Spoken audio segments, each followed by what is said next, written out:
കേരളത്തിലെ ലോക്സഭാ മണ്ഡലങ്ങളുടെ റിസൾട്ട് ഒന്ന് പ്രവചിക്കുകയാണ്. ഈ 2024 പാർലമെൻറ്റ് ഇലക്ഷനിലെ റിസൾട്ട് ഒന്ന് പ്രവചിക്കാൻ ശ്രമിക്കുകയാണ്. അതുമായിട്ട് കാസർഗോഡ് ജില്ലയിലാണ്. കാസർഗോഡ് ജില്ലയിലെ UDF സ്ഥാനാർത്ഥിയായിട്ട് രാജ്മോഹൻ ഉണ്ണിത്താൻ ആണ് മത്സരിക്കുന്നത്. രണ്ടാമത് LDF സ്ഥാനാർത്ഥിയായിട്ട് MV ബാലകൃഷ്ണൻ, NDA സ്ഥാനാർത്ഥിയായിട്ട് ML അശ്വതി. ജയിക്കുന്നത് MV ബാലകൃഷ്ണനായിട്ടാണ് പ്രവചിക്കുന്നത്. പിന്നെ അദ്ദേഹത്തിൻ്റെ ഭൂരിപക്ഷം രാജ്മോഹൻ ഉണ്ണിത്തനേക്കാൾ 500 വോട്ടിനാണ് കാസർഗോഡ് വിജയിക്കുന്നത്. അപ്പോൾ ഇവിടെ കാസർഗോഡ് ഒരു ശക്തമായ മത്സരമാണ് നടക്കുന്നത്. ഇവിടെ MV ബാലകൃഷ്ണൻ്റെ ജയത്തിന് ആധാരമായിട്ട് കാണുന്ന ചില ഡാറ്റകൾ എന്താണെന്ന് വെച്ച് കഴിഞ്ഞാൽ, കാസർഗോഡ് മണ്ഡലത്തിലെ മലയോര മേഖലകളിൽ, അതായത് UDFന് ശക്തിയുള്ള കേന്ദ്രങ്ങളിൽ വോട്ടിംഗ് വളരെ മന്ദഗതിയിലായിരുന്നു എന്നുള്ള അറിവ് ലഭിച്ചു.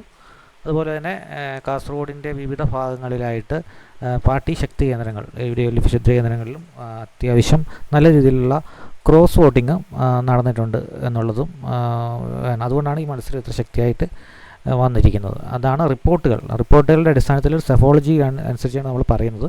ചില റിപ്പോർട്ടുകൾ, നിഗമനങ്ങൾ, പത്രമാധ്യമങ്ങൾക്കുള്ള വാർത്തകൾ, സാധാരണക്കാരുടെയുള്ള സംസാരങ്ങൾ, ഇതെല്ലാം ഉൾപ്പെടുത്തിക്കൊണ്ടുള്ള പ്രവചനമാണ്. ഇതെല്ലാം ശരിയാവണമെന്നില്ല, എന്നാലും നമുക്കൊന്ന് ശ്രമിച്ചു നോക്കാം. രണ്ടാമത് കണ്ണൂർ ജില്ലയിലാണ്. മത്സരിക്കുന്ന സ്ഥാനാർത്ഥികൾ K Sudhakaran UDF, LDF MV Jayarajan, NDA സ്ഥാനാർത്ഥിയായിട്ട് C രഘുനാഥ്. ഇവിടെ MV ജയരാജൻ ജയിക്കുമെന്നാണ് പറയുന്നത്. MV ജയരാജൻ്റെ ഭൂരിപക്ഷം സുധാകരനേക്കാൾ 25,000 വോട്ടിൻ്റെ ഭൂരിപക്ഷമാണ് ഇവിടെ പ്രവചിക്കുന്നത്.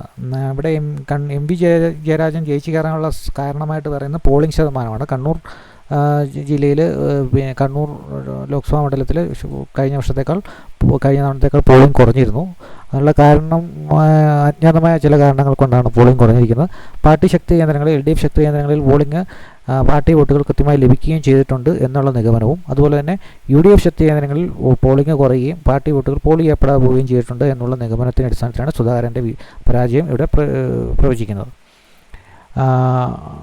വയനാട് ജില്ലയിൽ രാഹുൽ ഗാന്ധിയാണ് UDF സ്ഥാനാർത്ഥി, ആനി രാജിയാണ് LDF സ്ഥാനാർത്ഥി. NDAക്ക് വേണ്ടിയിട്ട് K സുരേന്ദ്രൻ മത്സരിക്കുന്നു. ജയിക്കുന്നത് രാഹുൽ ഗാന്ധിയാണ്. അദ്ദേഹത്തിൻ്റെ ഭൂരിപക്ഷത്തിന് മാത്രമേ നമുക്കിപ്പോൾ സംശയം ഉണ്ടാവുള്ളൂ.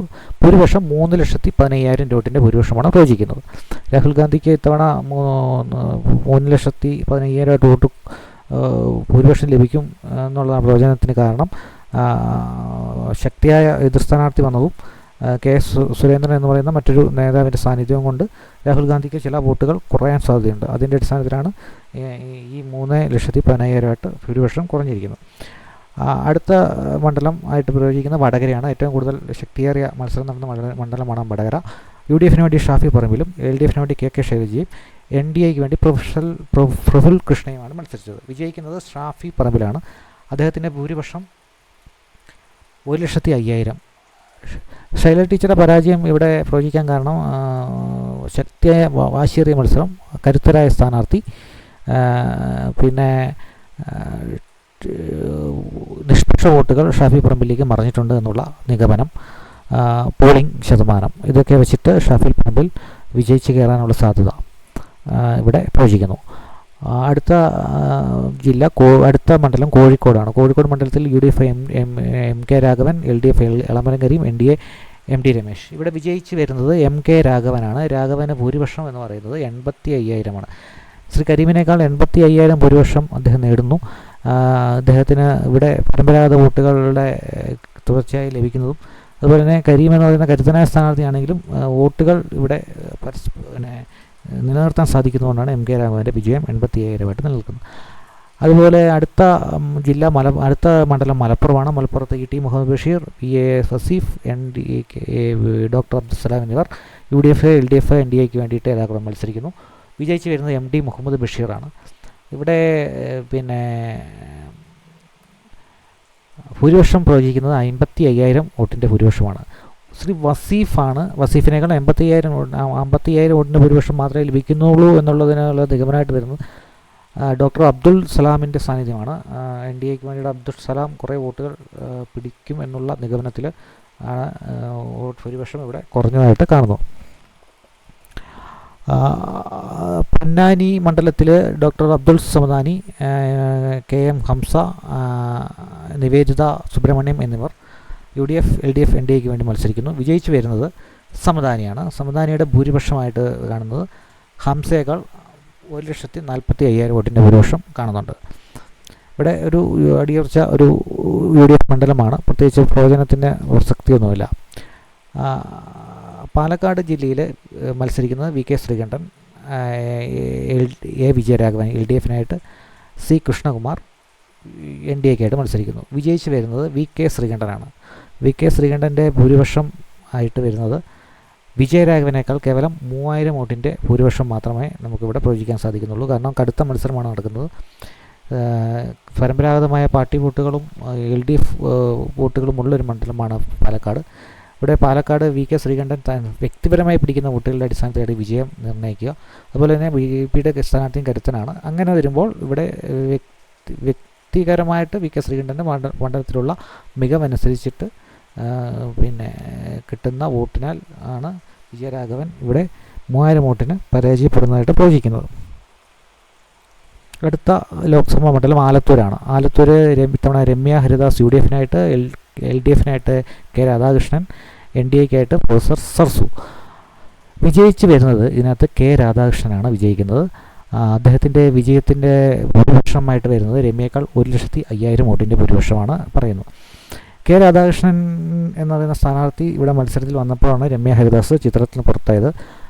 രമ്യ ഹരിദാസിന് ശക്തമായ അടിത്തറ മണ്ഡലത്തിലുണ്ടെങ്കിലും K രാധാകൃഷ്ണൻ്റെ വ്യക്തിപ്രഭാവത്തിലും മണ്ഡലത്തിലെ കഴിഞ്ഞ തവണ നഷ്ടപ്പെട്ട വോട്ടുകൾ തിരികെ വരുന്നു എന്നുള്ളതും, അതുപോലെ തന്നെ UDF LDF ആയാലും ഒരു വോട്ടർമാരെ സംബന്ധിച്ചിടത്തോളം പ്രത്യേകിച്ച് ഈ മണ്ഡലത്തിൽ ഒരു ചായ്വ് ഇല്ല. അതുകൊണ്ട് തന്നെ K രാധാകൃഷ്ണൻ്റെ വ്യക്തിപ്രഭാവത്തിൻ്റെ ബലത്തിൽ വിജയിച്ചു വരാനുള്ള സാധ്യത കൂടുതലാണ് എന്നുള്ളതാണ് ഇവിടെ ആലത്തൂർ മണ്ഡലത്തിൽ പ്രവചിക്കാനുള്ളത്. അടുത്ത് തൃശ്ശൂരാണ്. ഏറ്റവും ശ്രദ്ധേയമായ മണ്ഡലമാണ് തൃശ്ശൂർ. ഇവിടെ UDFൻ്റെ K മുരളീധരനാണ് മത്സരിക്കുന്നത്. അതുപോലെ തന്നെ LDFൻ്റെ VS സുനിൽകുമാർ, NDAക്ക് വേണ്ടിയിട്ട് സുരേഷ് ഗോപി. ഇവിടെ വിജയിച്ച് വരുന്ന സ്ഥാനാർത്ഥി VS സുനിൽകുമാറാണ്. ഈ പ്രവചനം ചിലർക്കെങ്കിലും ഞെറ്റി തുളിക്കാവുന്നതാണ്. പക്ഷേ ഇതിനകത്ത് ഭൂരിപക്ഷം ആയിട്ട് വരുന്നത് വെറും 1000 വോട്ടിൻ്റെ ഭൂരിപക്ഷം. അതും സുരേഷ് ഗോപിക്കാണ് രണ്ടാം സ്ഥാനത്ത്. സുരേഷ് ഗോപിയേക്കാൾ 1000 വോട്ടിൻ്റെ ഭൂരിപക്ഷത്തിൽ VS സുനിൽകുമാർ വിജയിക്കുക. എന്തുകൊണ്ടാണ് എന്നുള്ളൊരു സംശയം ഉണ്ടാവും. ഇവിടെ കാര്യമായിട്ട് എൻ്റെ പ്രവചനത്തിൻ്റെ അടിസ്ഥാനത്തിൽ ഇവിടെ K മുരളീധരൻ വളരെ മികച്ച സ്ഥാനാർത്ഥിയാണ്. VS സുനിൽകുമാറും സുരേഷ് ഗോപിയും മികച്ച സ്ഥാനാർത്ഥികളാണ്. അതാണ് ഇവിടെ ഒരു ത്രികോണ മത്സരം സൃഷ്ടിക്കുന്നത്. VS സുനിൽകുമാർ വ്യക്തിപ്രഭാവം വളരെയധികം വോട്ട് നേടിക്കൊടുക്കുന്നു എന്നുള്ളതാണ് ഇവിടെ പ്രധാനമായിട്ട് കാണുന്നത്. K മുരളീധരന് കിട്ടുന്ന വോട്ടുകൾ പകുതിയും സുരേഷ് ഗോപിക്ക് പോകുന്നു. VS സുനിൽകുമാറിന് കിട്ടുന്ന വോട്ടുകൾ പകുതിയും സുരേഷ് ഗോപി പിടിക്കുന്നു. പക്ഷേ ഇവിടെ എന്നിരുന്നാലും VS സുനിൽകുമാർ കഴിഞ്ഞ തവണത്തേക്കാൾ വോട്ടുകൾ കൂടുതൽ പിടിച്ചെടുക്കുന്നു എന്നുള്ളതുകൊണ്ടും വ്യക്തി മികവും കൊണ്ടും K മുരളീധരൻ്റെ ഒരു അവസാന നിമിഷത്തെ കൺഫ്യൂഷൻ കൊണ്ട് തന്നെ സുരേഷ് ഗോപി ഒരുപാട് വോട്ടുകൾ ഇവിടെ പിടിച്ച് കയറുന്നു എന്നുള്ളതുകൊണ്ടും VS സുനിൽകുമാർ എന്നാൽ അദ്ദേഹത്തിൻ്റെ വോട്ട് ബേസ് നിലനിർത്തുന്നതിനാലും വളരെ ചെറിയൊരു ഭൂരിപക്ഷത്തിൽ VS സുനിൽകുമാർ വിജയിച്ച് കയറുമെന്നുള്ള നിഗമനം പത്രമാധ്യമങ്ങളിൽ നിന്നും മറ്റും റിപ്പോർട്ടുകളിൽ നിന്നൊക്കെ കിട്ടിയതിൻ്റെ അടിസ്ഥാനത്തിൽ പ്രവചിക്കുന്നതാണ്. ഇവിടെ സുരേഷ് ഗോപി രണ്ടാം സ്ഥാനത്ത് എത്തുന്നു എന്നുള്ള ഒരു പ്രവചനം ഇവിടെ നടത്തുന്നത്. എന്നിരുന്നാലും വളരെ ടൈറ്റായിട്ടുള്ള മത്സരമാണ്. കേവലം 1000 വോട്ടിൻ്റെ ഭൂരിപക്ഷം മാത്രമേ ഇവിടെ പ്രവചിക്കാനായിട്ട് സാധിക്കുകയുള്ളൂ സുരേഷ് ഗോപിയേക്കാൾ. അങ്ങനെ 20 മണ്ഡലത്തിൽ ഇപ്പോൾ 10 മണ്ഡലത്തിൻ്റെ ഫലം വന്നപ്പോൾ 6 UDFനും 4 LDFനുമായിട്ടാണ് ഇവിടെ നിലയുള്ളത്. അടുത്ത മണ്ഡലം ചാലക്കുടിയാണ്. ചാലക്കുടിയിൽ ശ്രീ ബെന്നി ബെഹന UDF, LDFനായിട്ട് C രവീന്ദ്രനാഥ്, NDAക്കായിട്ട് ശ്രീ ഉണ്ണികൃഷ്ണൻ. വിജയിച്ച് വരുന്നത് പ്രൊഫസർ ശ്രീ രവീന്ദ്രനാഥ്.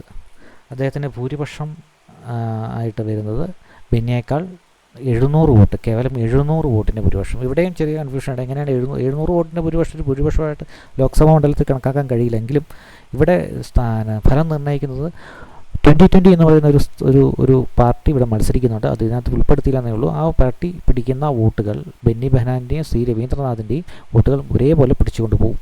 അങ്ങനെ സാഹചര്യത്തിൽ ബെന്നി ബെഹനാൻ കൂടുതൽ പരിക്കേൽക്കുകയാണ് ചെയ്യുന്നത്. C രവീന്ദ്രനാഥ് ഇതിവിടെ സ്ഥാനാർത്ഥിയുടെ മികവ് തന്നെയാണ് ബെന്നി ബെഹനാനെ പുറകോട്ടടിക്കുന്നത്. C രവീന്ദ്രനാഥിൻ്റെ മികവ് കൊണ്ട് നാട്ടുകാരനുള്ള പരിഗണന കൊണ്ട് ഒരുപാട് വോട്ടുകൾ അദ്ദേഹത്തിൽ നിന്ന് നഷ്ടപ്പെടാതിരിക്കുകയും ബെന്നി ബെഹനാൻ ഒരുപാട് വോട്ടുകൾ നഷ്ടപ്പെടുകയും ചെയ്യുന്ന സാഹചര്യത്തിൽ ബെന്നി ബെഹനാൻ ചെറിയ വോട്ടിൻ്റെ വ്യത്യാസത്തിൽ പ്രൊഫസർ രവീന്ദ്രനാഥോട് പരാജയപ്പെടാനുള്ള സാധ്യത ഇവിടെ പ്രവചിക്കുന്നു. അടുത്തത് എറണാകുളം. എറണാകുളത്ത് Hibi Eden, K J Shine, doctor Radhakrishnan എന്നിവർ UDF, LDF, NDAക്കായിട്ട് മത്സരിക്കുന്നു. വിജയിച്ച് വരുന്നത് ഹൈബി ഈഡനാണ്. ഹൈബി ഈഡൻ്റെ ഭൂരിപക്ഷം 1,70,70,000 വോട്ട് ഭൂരിപക്ഷം പ്രവചിക്കുന്നു. പ്രത്യേകിച്ച് ഭൂരിപക്ഷത്തിൻ്റെ കാര്യത്തിൽ മാത്രമേ ചെറിയ സംശയങ്ങൾ ഉണ്ടാവുകയുള്ളൂ ഇവിടെ ഹൈബി ഈഡൻ്റെ വിജയത്തിൽ. അടുത്ത മണ്ഡലം ഇടുക്കിയാണ്. ഇടുക്കിയിൽ ഡീൻ കുര്യാക്കോസ്, DF, LDFനായിട്ട് ജോയ്സ് ജോർജ്, വീണ്ടും NDAക്കായിട്ട് സംഗീത വിശ്വനാഥ്. ഇവിടെ വിജയിച്ച് വരുന്നത് ഡീൻ കുര്യാക്കോസാണ്. ഡീൻ കുര്യാക്കോസിൻ്റെ ഭൂരിപക്ഷമായിട്ട് വരുന്നത് 90,000 വോട്ടിൻ്റെ ഭൂരിപക്ഷം ജോയ്സ് ജോർജിനേക്കാൾ ഉണ്ടാകുമെന്ന് പ്രവചിക്കുന്നു. അടുത്തത് കോട്ടയമാണ്. കോട്ടയത്ത് UDFനായിട്ട് ഫ്രാൻസിസ് ജോർജ്, LDFനായിട്ട് തോമസ് ചാഴിക്കാടൻ, NDAക്കായിട്ട് തുഷാർ വെള്ളാപ്പള്ളി. വിജയിച്ച് വരുന്നത് ഫ്രാൻസിസ് ജോർജ് ആയിട്ട് പ്രവചിക്കുന്നു. അദ്ദേഹത്തിന് ഭൂരിപക്ഷമായിട്ട് 29,000 വോട്ടിൻ്റെ ഭൂരിപക്ഷം തോമസിനേക്കാൾ ഫ്രാൻസിസ് ജോർജിന് കിട്ടുന്നു എന്നുള്ളതാണ് പ്രവചനം. ഇതും വളരെ വാശിയേറിയ മത്സരം നടന്ന മണ്ഡലമാണ്. എന്നിരുന്നാലും ചില അവസാന നിമിഷത്തെ ചില അടിയൊഴുക്കുകൾ ഫ്രാൻസിസ് ജോർജിന് വിജയം കൊടുക്കുന്നു എന്നുള്ള റിപ്പോർട്ടുകളുടെ അടിസ്ഥാനത്തിലാണ് ഈ പ്രവചനം. പത്തനംതിട്ടയാണ് അടുത്ത ജില്ല. വളരെ ശക്തമായ മത്സരം നടന്ന ഈ ജില്ലയിൽ UDFനായിട്ട് ആൻറ്റോ ആൻ്റണിയും LDFനായിട്ട് തോമസ് ഐസക്കും NDAക്കായിട്ട് അനിൽ ആൻ്റണിയും മാറ്റുരച്ചു.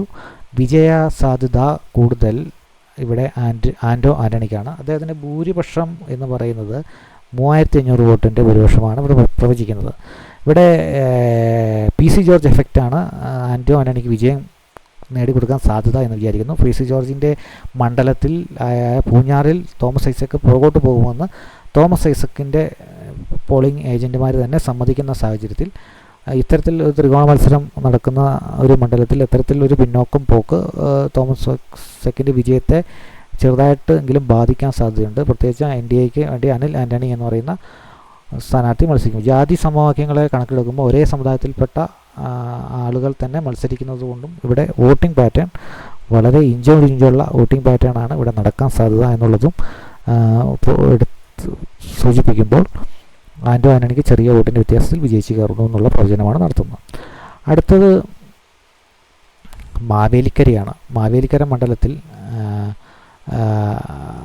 കൊടിക്കുന്നിൽ സുരേഷ്, LDFനായിട്ട് അരുൺകുമാർ എന്ന് പറയുന്ന പുതുമുഖം, അതുപോലെ തന്നെ ബൈജു കലാശാല എന്ന് പറയുന്ന മറ്റൊരു നേതാവ് NDAക്കായിട്ട് മത്സരിക്കുന്നു. വിജയിച്ച് വരാൻ സാധ്യത അരുൺകുമാറിനാണ്. ഇവിടെ അരുൺകുമാറിൻ്റെ വിജയം വോട്ടർമാരുടെ നിസ്സംഗത പ്രത്യേകിച്ച് UDF സ്ഥാനാർത്ഥിക്കെതിരെ ഉണ്ട് എന്നുള്ള നിഗമനത്തിലാണ്. കാരണം അവിടെ പോളിംഗ് ശതമാനം വളരെയധികം കുറഞ്ഞു എന്നുള്ള നിഗമനത്തിനകത്ത് ഉണ്ടുകൊണ്ടും അരുൺകുമാറിനെ പുതുതായിട്ട് പരീക്ഷിക്കാനുള്ള വോട്ടർമാരുടെ ശ്രമവും ഇവിടെ റിപ്പോർട്ടുകൾ പ്രകാരം കാണുന്നതുകൊണ്ട് അരുൺകുമാറിൻ്റെ വിജയം 13,000 വോട്ടിന് ആയിരിക്കും എന്നുള്ള പ്രവചനമാണ് ഇവിടെ നടത്തുന്നത്.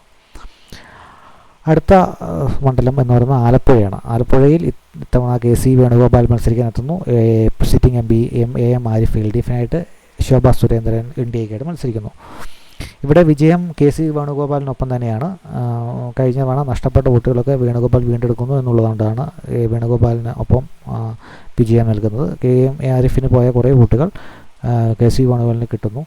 അതുപോലെ അദ്ദേഹത്തിൻ്റെ വിജയം ആരിഫിനേക്കാൾ 1,00,000 വോട്ടിന് കൂടുതലായിരിക്കും, ഭൂരിപക്ഷത്തിലായിരിക്കും വിജയം എന്നുള്ളതാണ് പ്രവചനമാണ് നടത്തുന്നത്. അത് അടുത്ത മണ്ഡലം കൊല്ലമാണ്.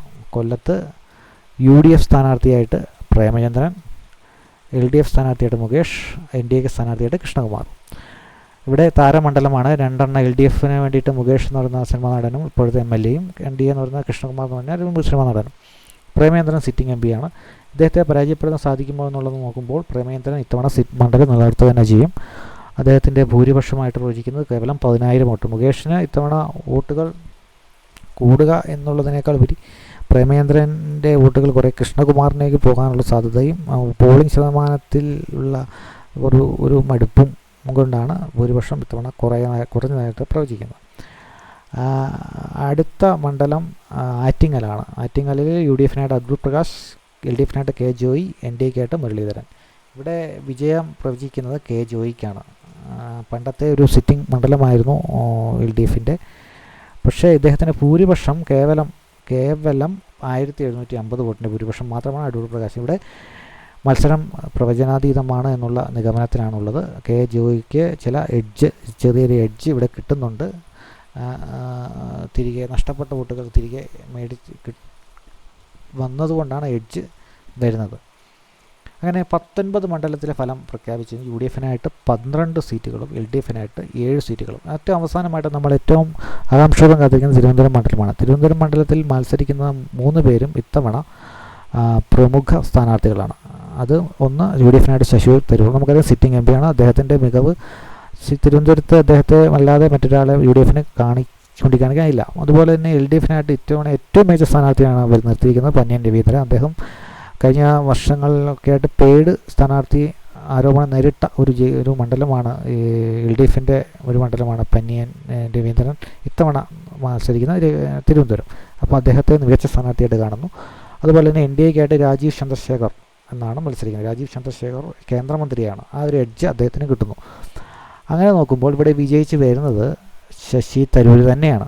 അപ്പോൾ ശശി തരൂരിൻ്റെ വിജയത്തിനുള്ള ഹേതുവായിട്ട് പറയുന്നത് ടൈറ്റായൊരു മത്സരം നടക്കുന്നു.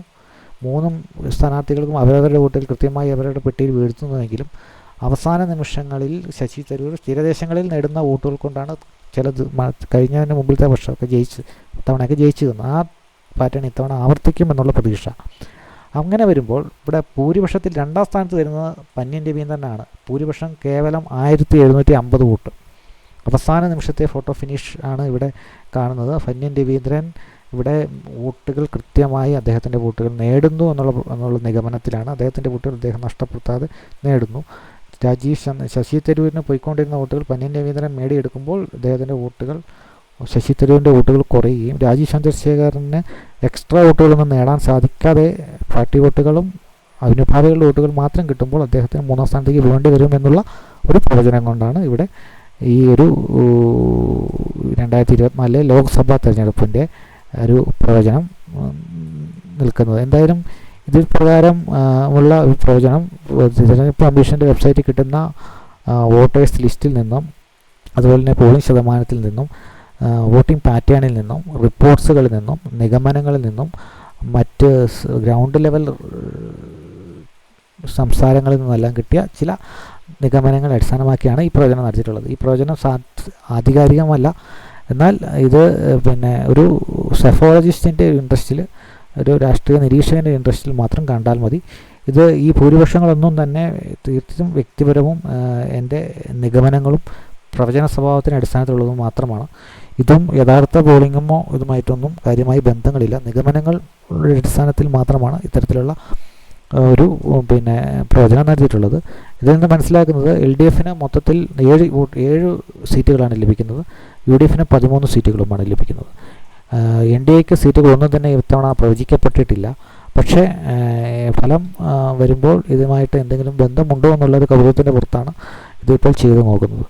എന്തായാലും ഇതാണ് ഇപ്പോഴത്തെ ഈ സെഫോളജിസ്റ്റിൻ്റെ ഒരു പ്രവചനമായിട്ട് കാണുന്നു. Thank you.